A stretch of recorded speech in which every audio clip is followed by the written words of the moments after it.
Menem, el papá de los Kirchner, obviamente es una figura, una especie de metáfora que tal vez hable mucho del peronismo. Recién Fernando González nos contaba algo que nosotros, la gente que, la opinión pública informada, sabe, ¿no? Cómo los Kirchner demonizaron a Carlos Menem y a toda la década del 90 y al llamado neoliberalismo, cuando en realidad, como voy a tratar de contar, Menem fue una especie de padre político de los Kirchner y muchos de los funcionarios del actual gobierno fueron menemistas, estuvieron en el gobierno. Esto no es ni bueno ni malo, es un hecho. Algunos obviamente lo admiten. El propio Alberto Fernández, ¿no?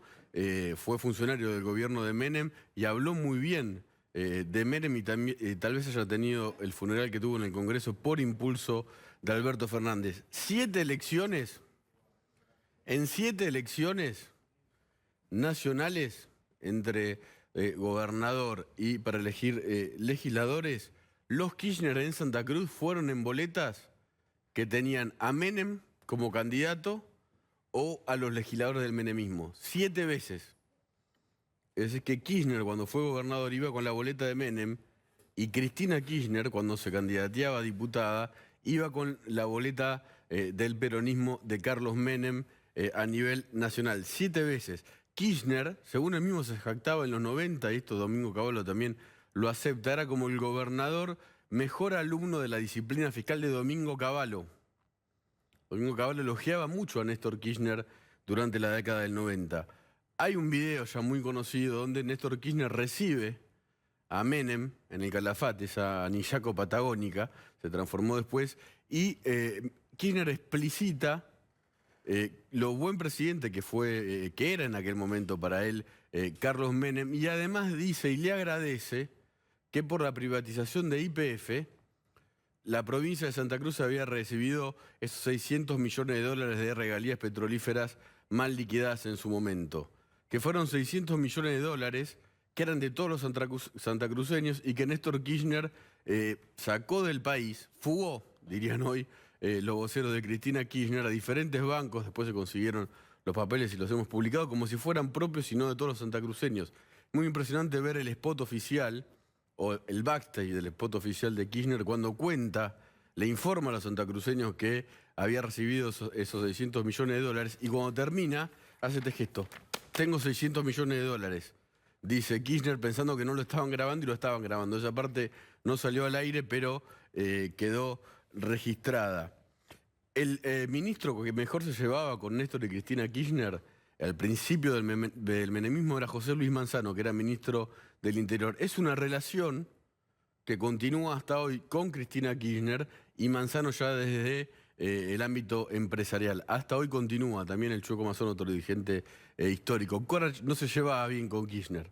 No le gustaba cuando Kirchner iba a la Casa Rosada a verlo a Menem, decía una cosa con Menem y en los micrófonos después decía otra, algo que después se hizo muy conocido. Miren, Alberto Fernández, su primer cargo público importante fue en el gobierno de Menem, el primero, fue superintendente de Servicio de Salud. Felipe Solá fue secretario de Cultura de Menem. Gustavo Belli fue ministro del Interior.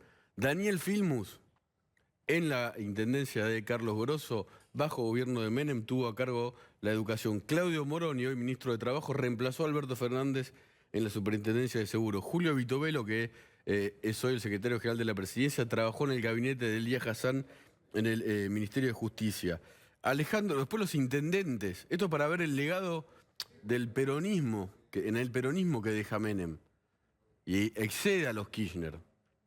Menem le abrió la puerta grande de la política a muchos de los funcionarios e intendentes que hoy siguen en el poder y que llegaron al poder gracias a él y que algunos tal vez sean bastante ingratos con ese Menem que los dejó hacer, los dejó crecer y hoy, tal vez por justas razones, porque todo el mundo cambia y puede criticar y Menem cambió durante el tiempo, pero el poder del menemismo continúa hasta hoy en un sentido.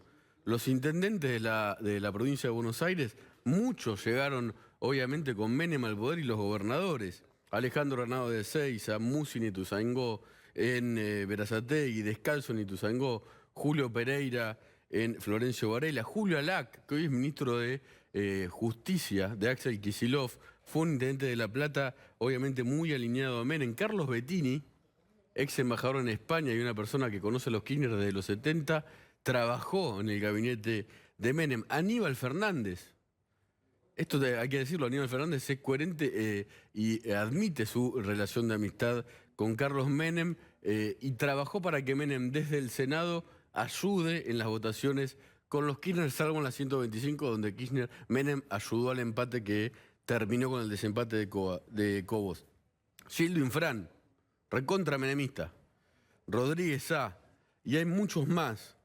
¿Qué quiero decir con esto? Es este legado que deja Menem continúa hasta hoy y no muchos se lo reconocen. La verdad que el presidente Alberto Fernández sí. Y después hay todo un pasado interesante respecto, si se quiere comparar con los Kirchner, sobre cómo actuó Menem en la dictadura y hasta con Cámpora. Menem fue gobernador de La Rioja en la elección con Cámpora, con Héctor Cámpora. Ganó con el 67% de los votos, lo conoció a Cámpora, conoció obviamente a Perón, vino en el avión que lo trajo de España. Hay fotos de el riojano gobernador, que además era la primera elección del Partido Justicialista como tal desde la proscripción en La Rioja, con Héctor Cámpora. La Cámpora hoy, obviamente, que es un nombre, la agrupación, pero detesta a Menem y tal vez, no sé si todos los militantes más jóvenes conocen toda la historia de Menem, que como todas las personas fue una persona compleja, contradictoria, pero tiene toda una historia también en la lucha por los derechos humanos, aunque suene chocante decirlo, parece hoy chocante.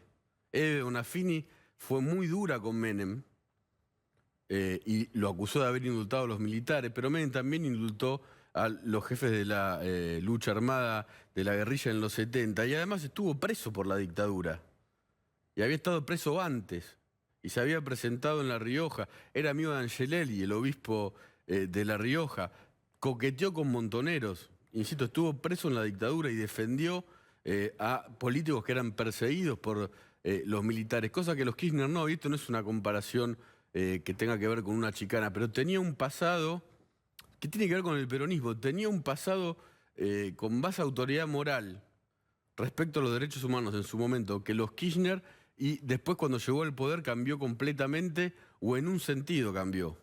Es un pasado muy interesante para reconocerle o para entender un poco a Menem y por qué fue lo que fue. Por algo fue el presidente que más gobernó desde el retorno de la democracia y en la última elección le ganó a Kirchner, aunque por pocos votos. Hay políticas de Menem que quedaron, el reparto discrecional de los aportes del Tesoro Nacional, los ATN, continúan hasta hoy. Menem creó su Corte Suprema a imagen y semejanza con ayuda del radicalismo y tenía su mayoría automática acá. ¿Saben qué? Cristina quiere imitarlo. Quiere una Corte Suprema con una mayoría que la ayude en las cuestiones de la justicia. La escuchamos a sus voceros todos los días hablar de lo mal que funciona la Corte. Y critica la Corte de Menem, pero cuando era menemista, porque fue menemista, después fue crítica, pero al final del gobierno no decía nada, ¿no? Menem también, aunque es cierto que privatizó los medios, como recordaba Alberto Coban, peleó mucho e hizo juicios a los periodistas y persiguió al periodismo durante la gestión de Menem, al periodismo crítico. Y Menem financió, ¿saben qué? Medios afines. ¿Les suena? Hay calles, estadios, clubes y monumentos que se llaman Menem. También parece que ese pasado es hoy presente por otros medios. Y hay otras cuestiones también muy interesantes. Roberto Dromi, ministro de Obras Públicas de Menem, el gran privatizador de todas las empresas del Estado, después fue contratado, y esto lo reconoció él en una entrevista en La Nación muy interesante, por el gobierno de los Kirchner y trabajó con debido, pero para privatizar, para estatizar esas mismas empresas que él antes había ayudado a privatizar. ¿Se entiende? La persona que armó la ingeniería jurídica para privatizar, deshuesar el Estado, como dicen hoy algunos kirchneristas, que la verdad que tendrían que reconocer que sus jefes políticos son hijos políticos de Menem. Después contrataron a la misma persona para hacer todo lo contrario en empresas que hoy, la verdad, no funcionan y están quebradas. Esto habla mucho del peronismo y hay temas de los que estamos hablando hoy, del gobierno de Menem, que siguen como en un laberinto que no podemos resolver. La inflación, cuánto vale el peso, el dólar, la desocupación, hasta OCA. el correo de Chabrán, el correo argentino. Menem hizo llegar a la política de algún modo también a Mauricio Macri. También a Mauricio Macri. Obviamente la cuestión de la corrupción fue muy marcada en aquella época, creó también muchos tribunales Menem, y hoy también estamos escuchando lo mismo. Igual con la CIDE. Igual con la CIDE. Durante la época de Menem, la CIDE funcionó también como una herramienta política. Y hoy se vuelve a hablar de lo mismo, del PAMI. Se murió Menem, que fue uno de los jefes, tal vez el último gran jefe del peronismo, además de Néstor Kirchner, pero mucho de su legado permanece vivo. Y quería decir lo último. Menem puede haber sido, esta figura, es una opinión personal, papá político de los Kirchner. Pero la sociedad, nosotros mismos, lo votamos muchas veces como nuestro papá. En el sentido político, como presidente. Y también a Kirchner. Y si ahora lo criticamos o no nos gustan un montón de cosas, habría que ver por qué nosotros también votamos a nuestros papás políticos y qué es lo que nos hicieron votarlos tantas veces, porque al contrario de los papás de sangre, a los papás políticos sí se los elige.